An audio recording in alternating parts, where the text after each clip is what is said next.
Half of you love this flavor, but half of you said the chew was wrong. A few months ago, we dropped Apple Moonshine Pork in our monthly taste tester program. That's where our community gets an exclusive new flavor, and then they vote on whether we keep or kill that flavor. This one survived the vote. But once I started reading through all the comments, a pattern jumped out at me. The flavor wasn't the problem, the protein was. You kept saying it might work better as bacon or maybe even beef. Something more tender, something with a little different chew, and that's when it clicked with me. It wasn't the idea or the flavor that failed, it was just that we hadn't found the right vehicle for it yet. So today, we're taking that same sweet apple backbone, swapping moonshine for whiskey, and we're gonna rebuild that recipe on bacon, where every single bite should be a little richer, a little softer, and way more balanced.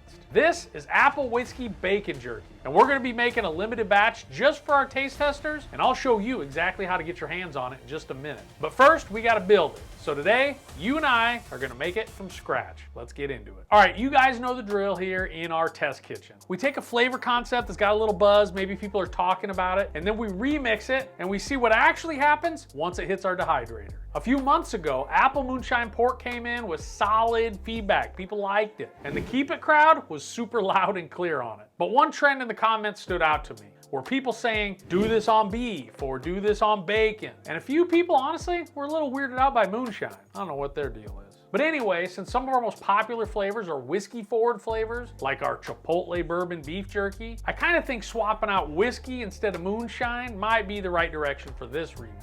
So this time it's bacon, it's apple, and it's whiskey. It's sweet and savory layered in a way that if we do it right, gives you that same vibe you liked before, but even better. So here's the plan today. We're gonna start with 3 12-ounce packs of this thick cut bacon, because I think texture matters.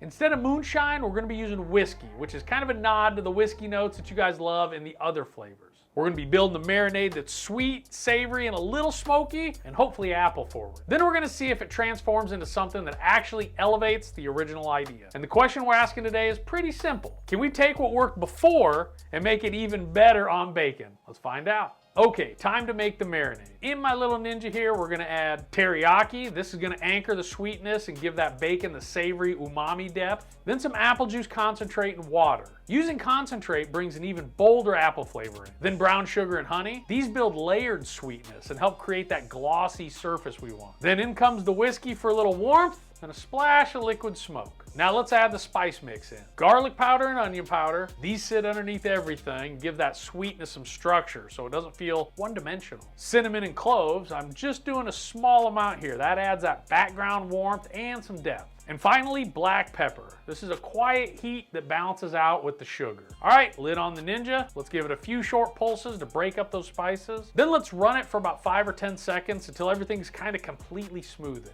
Now stop and look at it. The marinade should be uniform, slightly thick, but still pourable. All right, now onto the bacon. We're using this thick cut bacon this time. Thickness decides everything here. Too thin and it can dry out way too fast. Too thick and the fat will leave you with a greasy mouthfeel. Okay, we're gonna slice the bacon strips in half. Why? For a couple reasons. One, long strips can tangle and they make racking a nightmare. Cut them in half now. Trust me, future you will thank you. The other reason we're gonna cut it in half is because we're gonna be hanging these in our dehydrator. These strips may be just a little too long for this dehydrator, so cutting them in half makes them an easy hang. All right, now peel every slice apart. Don't dump the whole slab in there as one big bacon block. Separate them out. Take an extra minute because even coating matters here. Consistency matters here. With jerky, consistency honestly is the whole game. Once all those pieces have been at least separated out, it's time to pour that marinade directly over the bacon. And now, time to get those hands dirty. I want you to press it, flip it, and massage every single piece every which way. Do not half-ass this step. Make sure every strip is fully coated in that marinade. You want 0 dry spots. You want color change all around here. Once that's all mixed up, just cover the bowl, throw it in the fridge, minimum of 24 hours. If you got the patience, 48 hours is even better. So now, we wait. All right, it's been 2 days now. We pull the bowl out of the fridge and take a look. Visually, the bacon's definitely darker, and that sugar has started to tack up a little bit, but the strips still have structure to them, so they're not totally loose and floppy. I think this is good to go. Now here's where we're gonna change it up a little bit. Normally, I'd lay these flat out on racks, but not today. We're gonna go ahead and hang dry this bacon jerky. And this could be interesting because bacon has way more fat and should shrink more than beef. Now each strip gets pierced with our stainless steel skewer right through one end.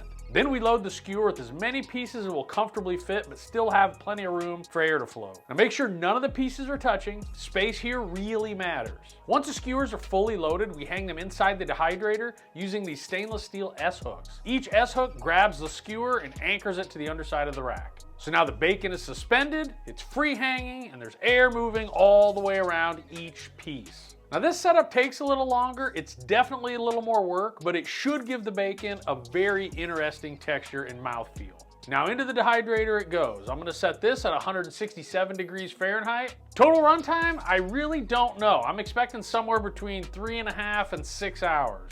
The first check will be at the 3-hour mark, and then we'll just kind of babysit it through. So now, we just wait. All right, it's been 3 hours on this. I can already tell. Geez, it's still even dripping. Pretty floppy here still. Yeah, kind of a lot of grease going here. We got a ways to go. I'll put this in for about 2 more hours, and I'll see you then. All right, another 2 hours on this stuff. And man, I'm gonna be honest with you, it still looks like it has a ways to go. I think that super thick cut bacon that we used here is gonna take some time. So I'm gonna put it in another 2 or 3 hours. I'm gonna keep babysitting this.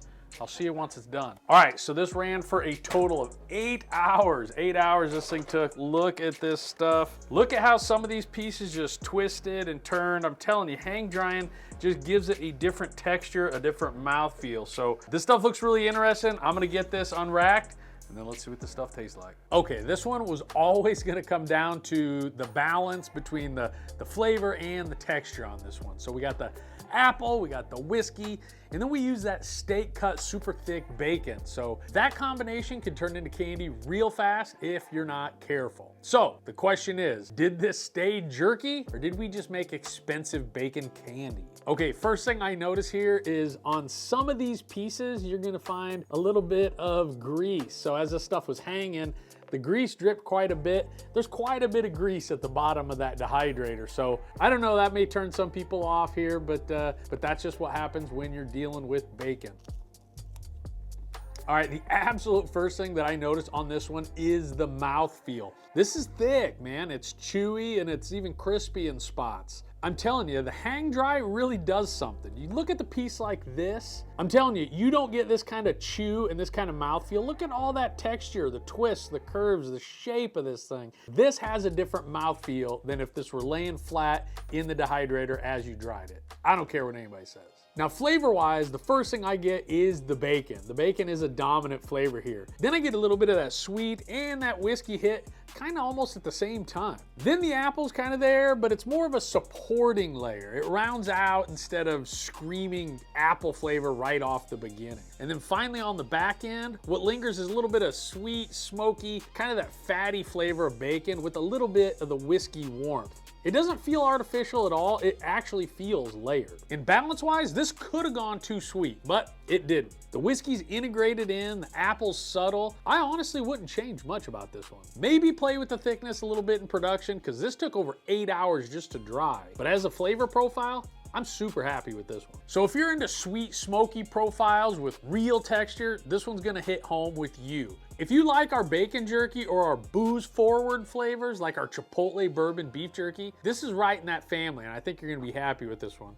It's sweet, it's smoky, a little bit of whiskey warmth, and again, has that serious chew. And if you wanna try this exact batch right here, I'm throwing samples into the first 5 orders on jerky.com that use the code Apple Whiskey. Then you can tell me what you think. If you're one of our official taste testers, you already know how this works. You taste it, you vote, you decide if it stays or if it disappears. And this one, we're gonna be dropping this to our official taste testers soon. That's it for the Apple Whiskey Bacon Jerky recipe. Drop a flavor idea below if there's something wild you wanna see us try. And I'll see you next time here in our test kitchen.